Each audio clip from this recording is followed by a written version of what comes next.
তুমি আমাদেরকে এমন এক মন্ত্র কানে দিয়ে গেছো, সেই মন্ত্র বাংলাদেশের কেউ কোনোদিন ভুলতে পারবে না, এবং এই মন্ত্র চিরদিন আমাদের কানে বাঁচিয়ে রাখবে।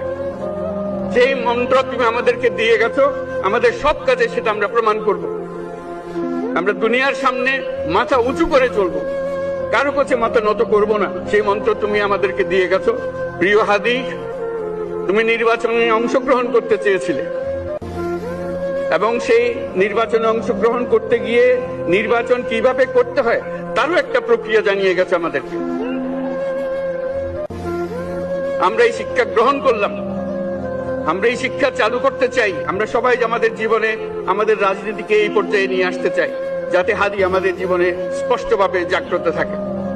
হাদি, তুমি হারিয়ে যাবে না, তুমি কোনোদিন কেউ তোমাকে ভুলতে পারবে না।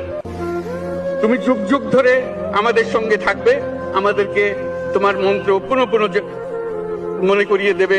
আমরা তোমাকে মনে করিয়ে দেব চলবীর অন্যতম মসজিদ। আমরা সেই মন্ত্র নিয়ে আজকে সামনের পথে এগিয়ে যাব।